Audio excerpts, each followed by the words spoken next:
الحمد لله وكفى وسلام على عباده الذين اصطفى أما بعد فأعوذ بالله من الشيطان الرجيم بسم الله الرحمن الرحيم لقد كان لكم في رسول الله أسوة حسنة وقال النبي صلى الله عليه وسلم اللهم اهدي أم أبي هريرة رضي الله عنه او كما قال عليه الصلاة والسلام. محترم صدر جلسہ جناب سامعین، آج میری تقریر کا عنوان شان مصطفیٰ صلی اللہ علیہ وسلم ہے. انشاءاللہ کوشش کروں گا کہ آپ حضرات کے سامنے حضور صلی اللہ علیہ وسلم کی سیرت طیبہ پر اپنی معروضات پیش کروں. حضور صلی اللہ علیہ وسلم کی سیرت ایک اٹھتا ہوا سمندر ہے. آپ کی سیرت کا حق تو کوئی بھی ادا نہیں کر سکتا. کسی انسان میں یہ قوت نہیں کہ وہ کہے کہ میں نے حضور صلی اللہ علیہ وسلم کی سیرت کا حق ادا کر دیا. ایک آدمی نے اللہ و بشیری سے کہا اگر آپ سیرت بیان کرنے کا حق ادا نہیں کر سکتے تو سیرت بیان کرنے کی کیا ضرورت ہے.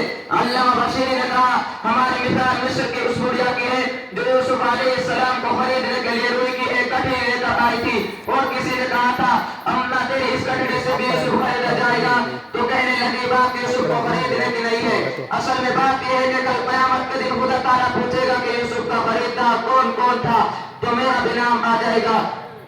قرآن کہتا ہے ہم نے تیرے ذکر کو بلند کر دیا.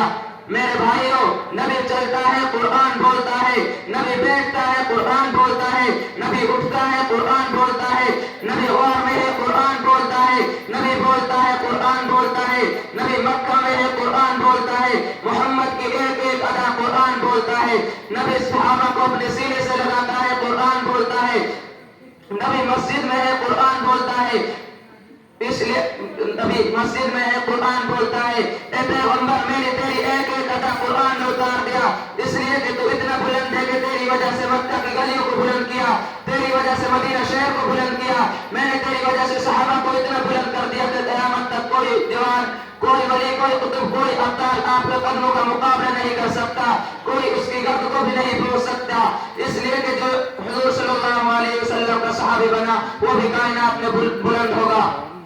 ہمارے نبی نبیوں کا نبی اللہ تعالیٰ نے اور بھی انبیاء دنیا میں بھیجے. کوئی نبی بستی کے لیے، کوئی شہر کے لیے، کوئی قوم کے لیے، کوئی علاقہ کے لیے، کوئی ایک ملک کے لیے، کوئی موضع کے لیے. لیکن ہمارے پیغمبر صلی اللہ علیہ وسلم کو دیکھا ہمارے نبی آسمانوں کے نبی، زمینوں کے نبی، شمس و قمر کے نبی، شجر و حجر کے نبی، سارے کائنات کے نبی.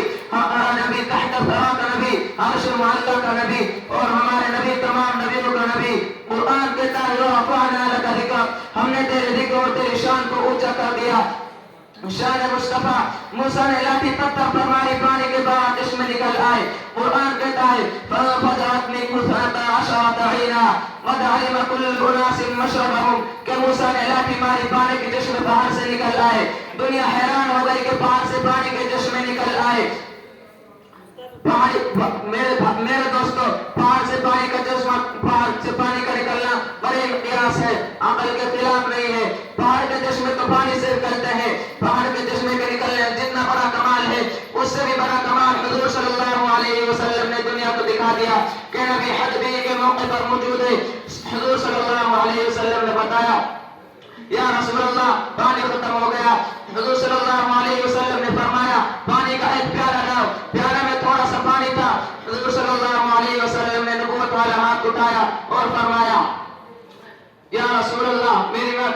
حضور صلی اللہ علیہ وسلم نے فرمایا دعا کی قبولیت. حضور صلی اللہ علیہ وسلم کے پاس حضرت ابو ہریرہ آئے اور فرمائے یا رسول اللہ میری ماں کے لیے دعا کریے. حضور صلی اللہ علیہ وسلم نے نبوت والا ہاتھ اٹھایا اور فرمایا اللہم اہدی ام ابی ہریرہ رضی اللہ عنہ، اے اللہ ابو ہریرہ کی ماں کو ہدایت عطا فرما.